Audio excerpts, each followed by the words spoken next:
Hiya folks, it's Kikoskia here, and welcome back to Let's Play Star Trek Voyager Elite Force. And when last we left off, we completed the game. We destroyed the Forge, we also destroyed the seed that the Vorsoth attempted to send out to create more Forges, and thus continue their plans of not just galactic conquest, but conquest of the entire universe. We tried to reason with the Vorsoth, tried to persuade them that perhaps their goals were flawed, that their creators, if they even existed, didn't want them to conquer everyone, but the Vorsoth was having none of it, and we had at thee with them. To start with, we were just fighting hopelessly as we couldn't destroy the seed, but then the Etherians came and destroyed the thing, transporting the seed to the launching bay. It then blew up, and the Vorsoth decided to deal with us themselves. Luckily for us, the Vorsoth was weak to copious amounts of photon torpedoes. Many things appear to be weak to copious amounts of photon torpedoes, and they perished. We were teleported out just in time, and then we had the epilogue. There was a funeral for Biceman and all the other people that perished, and we got a promotion to lieutenant. The game even ended on a lighter note, though a lot was lost to gain our freedom and those light years closer to home. Before we go and check out Virtual Voyager, which will be its own set of videos, we're going to read the crew biographies. There are a lot of biographies. There's the senior staff, the Hazard Team Alpha Squad, and the Beta Squad. Let's check Captain Janeway first. Captain Catherine Janeway. Captain Catherine Janeway. Captain, born 2332, place of birth Indiana, USA. Assignment, Captain of the USS Voyager. Achievements, Doctorate, Quantum Cosmology. Upon graduation, assigned to USS Icarus under Admiral Owen Paris. In 2354, briefly taken prisoner with Admiral Paris by Cardassians, aided his escape, received commendation for bravery, served as a science officer on the USS Al-Batani under Owen Paris, later transferred to Command Division. In 2370, took command of the USS Voyager, 6 months venture into Beta Quadrant. On stardate 48307.5, Voyager was swept into the Delta Quadrant by an alien entity known as the Caretaker, integrated Marquis into her crew and accepted 2 Delta Quadrant natives. Janeway, the Federation's only presence in Delta Quadrant, made numerous first contacts with alien lifeforms, encountered Q entities in 2372 and 2373. In 2374, Janeway encountered hostile species 8472. To combat them, she made historic First Federation alliance with the Borg. That's a lot of information. Commander Chakotay. Then you have Commander Chakotay, who was a first officer, family, father, Kolopak, deceased, interests, archaeology. Chakotay is of Native American descent and fiercely proud of it, but as a teenager, he hurt his father deeply by leaving his people to join Starfleet. His application to the Academy was sponsored by Captain Sulu. Interesting! I didn't know that. Chakotay came to realize the importance of his heritage and had his forehead tattooed in honor of his ancestors. After several years, he quit Starfleet and joined the Marquis to help in defense of his home world against the Cardassians. He was appointed First Officer of Voyager when both his Marquis vessel and Voyager were swept into the Delta Quadrant by an entity known as the Caretaker. Lieutenant Commander Tuvok. Race Vulcan, assignment head of security, family, wife, 3 sons, 1 daughter, interests, Vulcan loot. Forgot about that. Achievements, taught at Starfleet for 16 years. Forced into Starfleet by his parents in 2289, Tuvok found the multicultural environment difficult. After graduation, he served aboard the USS Excelsior under Captain Hikaru Sulu. He spoke out against Captain Spock's proposal of a Federation-Klingon alliance, and shortly thereafter left Starfleet, but after raising his own family, Tuvok understood his parents' motives, and in 2349 he returned to Starfleet. In 2371, Tuvok went undercover and infiltrated the Marquis, where he served on board Chakotay's ship. His official title on Voyager is Security Officer, but his unofficial role is that of Advisor. Many of the crew turn to him for counsel in times of need. Ensign Tom Paris. He is an ensign at this point, not a lieutenant. Name, Paris Thomas Eugene, rank ensign, degree astrophysics, interest 20th century America. Oh boy, does he enjoy that period. Assignment, Khan, flight control. Achievements, first human pilot to achieve Warp 10. That he was. Paris's career in Starfleet was expected to be exemplary. His family contained a long line of Starfleet legends. His great-grandfather, grandmother, father and aunt were all admirals. While at the Academy, he performed excellently until an accident occurred causing the deaths of 3 crewmates. Fearing he would bring disgrace to the family name, he lied during the investigation, placing blame on one of the dead men. Later, he admitted to falsifying reports and was forced to leave Starfleet. Paris joined the Marquis but was caught on his first mission and imprisoned. In 2371, at the request of Captain Janeway, he was released after he agreed to help locate his former Marquis friends. After Voyager was swept into the Delta Quadrant, Janeway reinstated Paris' Starfleet commission and assigned him to the ship's comm. Ensign Harry Kim. Then we have the Perpetual Ensign, Harry Kim. Assignment Ops, Interests, Clarinet. Harry Kim graduated with honours from Starfleet Academy on star date 47918. And was posted to Voyager shortly afterwards. While at the Academy, he was editor of the school newspaper. He plays the clarinet and spent a week's worth of his Voyager rations to replicate one. His family is very important to him. His biggest regret after the abduction of Voyager was the pain and sadness the news would bring to his parents. Being the only child of doting parents, Kim came to Voyager somewhat naive, having experienced little adversity in his life. But in the time he has spent as operations officer of Voyager, he's become a seasoned Starfleet veteran. A seasoned Starfleet ensign. Emergency medical hologram. The Doctor. Assignment Doctor. Activated stardate 48308. Knowledge base spanning over 3,000 cultures. Initial database size 50 million gigaquads. It got bigger after that. The Doctor is not really a person, but a holographic figure, an emergency medical hologram created by Starfleet. The primary program was developed at Jupiter Station and was designed by Dr. Lewis Zimmerman.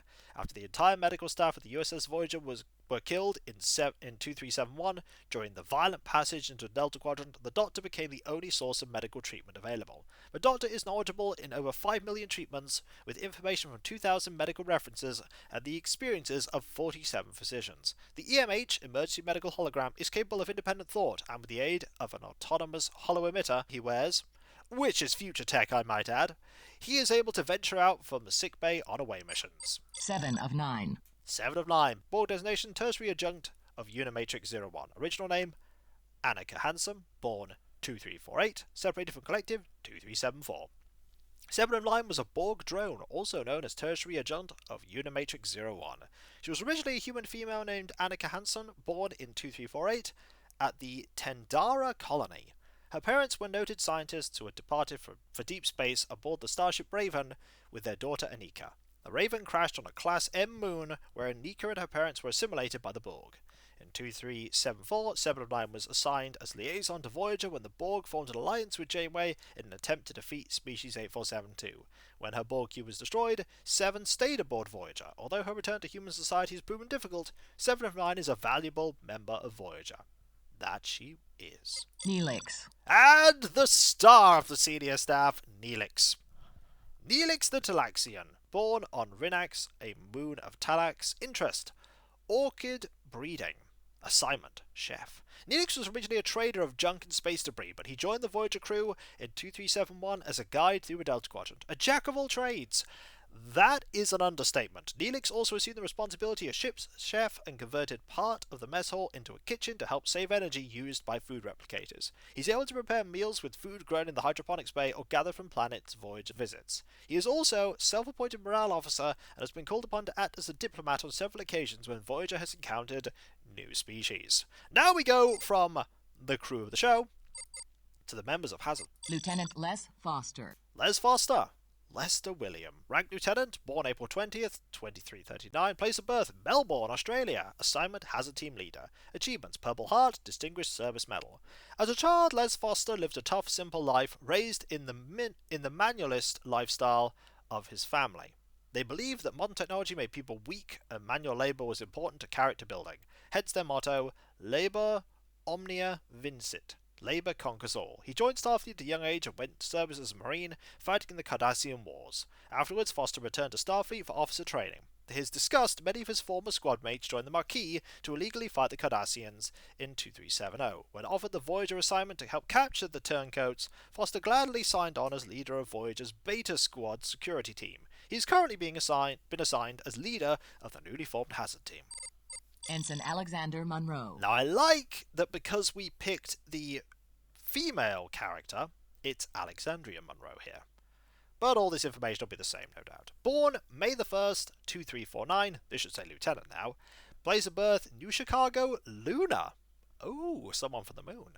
Hazard team, second in command, achievements. MVP, New Chicago, HS Rugby team, 2365. Monroe was born on Earth's moon at New Chicago, near Lake Armstrong. Early in her childhood, her father died, leaving young Alexandria with deep feelings of responsibility towards the care of her younger siblings. She was captain of her high school rugby team, but was forced to leave for Starfleet Academy before the championship game. At the Academy, she did very well, except for a notable trouble with discipline, which garnered her several demerits. The USS Voyager was her first assignment, and she has proven herself to be a valuable security officer, though she has a tendency to take risks without considering the consequences. When the Hazard team was created, she was chosen as second in command. Crewman Austin Chang. And there is Austin Chang, born August 22nd, 2350. Place of birth, Tynorban Fal, Rigel 12. Hazard team, demolitionist, engineering degree, SEC. Austin is the son of a human woman and a Rigellan man. His father was a scientist who studied warp field theory and was in constant demand throughout the Federation. The popularity of his father resulted in a childhood spent moving from one world to the next, never staying long enough to make close friends. He lived for a few formative years at the Kenai colony on Kerbos. I don't know how to pronounce that. The Kenai culture believed talking in public to be extremely rude, and this social taboo caused Chang no end of trouble. He finally escaped this unstable childhood by enlisting in Starfleet Engineering Corps, where he excelled at demolition. Soon he went to Starfleet Academy, where he trained in security. While there he met Alexandria Monroe, and the two became best friends. Voyager was their first assignment. Austin's knowledge of explosives and demolition made him ideal choice for the Hazard team. Crewman Telsia Murphy. And there's Telsia Murphy, formerly Marquis. Base of birth, Sirtis Province, on Bellatrix 5. Achievements: the Garriott 12 Marksmanship Tournament in 2369. Orphaned in a crime-ridden Orion slum on Bellatrix 5, where women were considered little more than property, Telsia learned to fight for what she wanted at an early age. With the aid of a mentor, she was able to gain entrance to Starfleet Academy, but struggled under the rigorous discipline until she dropped out midway through her last year. A short time later, she joined the Marquis. Her speciality became stealth infiltration. The skills she learned at the Academy, and as a young thief on the streets of her home city, served her well. When the Marquis and Voyager crews merged, she was one of the more bitter voices of discontent, but has since become an excellent and proficient member of the crew. Then we have Crewman Chell. There's Chell, formerly of the Marquis. Place of birth, Asmara, primary contingent, Boliax. Assignment: Hazard team, field technician. Achievements listed in Who's Who of Plasma Technology, 2368. Chell was born to an upper-class Bolian family, and while a teenager he came to resent their attitudes towards the poor and politics in general. Relying on his natural aptitude for technical engineering, he applied to Starfleet Academy but was turned down.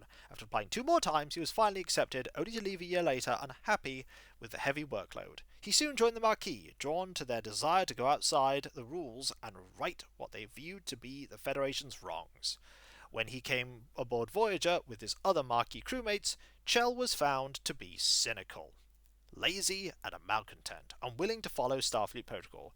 He was one of the 4 Marquis deemed unruly and was personally trained by Tuvok. Since that time, he's taken his responsibilities seriously and gained Tuvok's respect.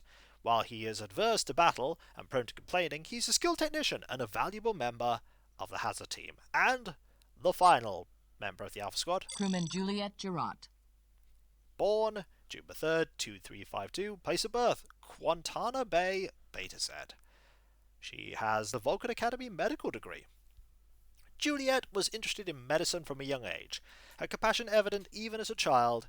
When it came time to choose a medical school, she chose the best and most difficult, the Vulcan Science Academy, an odd choice for someone with the strong emotions of a Betazoid.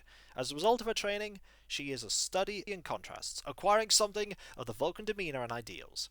While she is compassionate and empathetic like most Betazoids, she is often quiet, cold, and logical. She enlisted in the Starfleet Academy fast-track medical program designed to get medics into service quickly and was assigned to the USS Voyager. When the Hazard team was formed, she was chosen as field medic, the one member of the team designated to saving lives. Juliet firmly believes in the Vulcan axiom that the good of the many outweighs the good of the few, and would freely sacrifice her life to save the others. And then we have the Beta Squad, starting Crewman Perfecto Oviedo. Perfecto Oviedo! What a name! Born 29th of September 2348, place of birth, Ibiza 7 Deep Space Colony, Starfleet Research Division Scholarship. Oviedo was born on one of the outermost planets of the Federation. This distance from Federation protection caused the small colony to constantly be on guard for attacks from any hostile aliens. Growing up in this environment, Oviedo was well aware of how weapons functioned at a young age. Through study and hard work, he managed to gain entrance into Starfleet, where his aptitude for weapons technology became evident. Nicknamed Tech, he enjoys nothing more than to tear down a weapon and then reassemble it piece by piece. He's constantly tweaking weapons, bringing their performance to just a little higher than intended. Oviedo was a natural choice as the Hazard team's quartermaster. If there's a piece of equipment needed, he'll find it or build it. He keeps his armory fully stocked with weapons, ammo, field equipment, and holodeck programs created by him to test weaponry. Crewman Ken Lathrop. And there's Ken, born January 6th, 2347. Place of birth, Burlington, Canada, Earth. Classic pianist. Lathrop's parents were forced to flee their homeworld of Bajor during the Cardassian occupation due to his father's outspoken political views. His father was a hunter who taught his son to depend on himself and to live off the land, but his mother, who became a pianist with the Canadian Symphony, saw to it her son was aware of the more cultured things in life such as music and dance. A dissatisfied person even in youth, Ken was constantly in trouble at school for fighting with classmates and showing a total lack of respect for authority. After a very brief career at Starfleet Academy, Lathrop joined the Maquis, finding their fight with the Cardassians a good way to release his aggressions. He is best friends with Kendrick Weissman from her days as Maquis. Lathrop is also an avid chess fan, but is routinely trounced by Naomi Wildman. Crewman Tom Odell. There is Odell. Place of birth, Oklahoma City, Oklahoma. He has a degree in 20th century history. He and Paris must get on. Raised in Oklahoma, Odell spent his formative years hunting and farming. His mother is a history professor, and he acquired her love for antiques and history. He could talk at length about music and literature in the late 20th and early 21st century. His favourite subject of discussion is the ancient form of travel known as a motorcycle. Back on Earth, he has several restored vehicles which he would ride around his parents' farm, but given the difficulty of finding the gasoline needed to run the machines, he rode very infrequently. I imagine he could just make some. He joined Starfleet to see the galaxy, and has never regretted the decision. Rock steady even in the midst of a firefight, Odell is one of the first people the Hazard Team Beta Squad turns to for difficult situations. Crewman Mitch Satlos.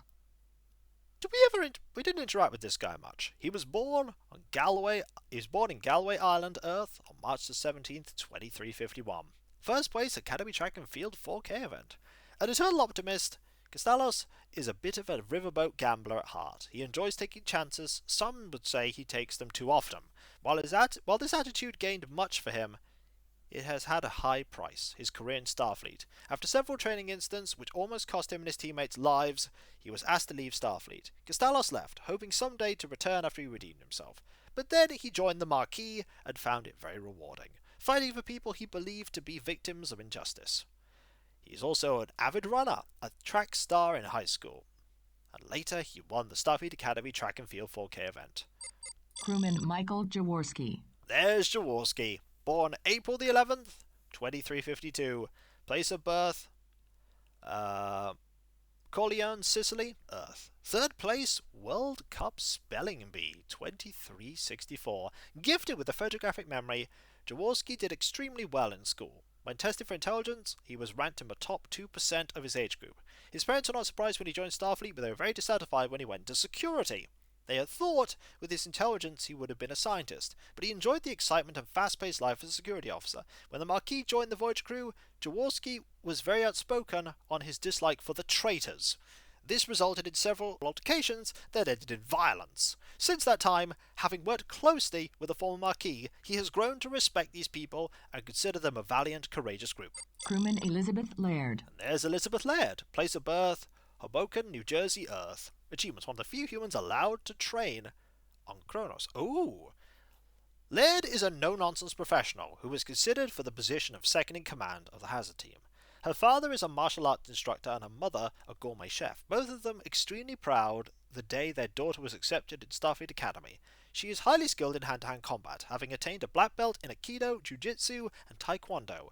Laird then studied for a year on Vulcan with the teachers of physical combat. She then went to the Klingon homeworld of Kronos to study weapons. While on Kronos, she was forced to kill a weapons master in battle and was presented with their highest Medal of Honor.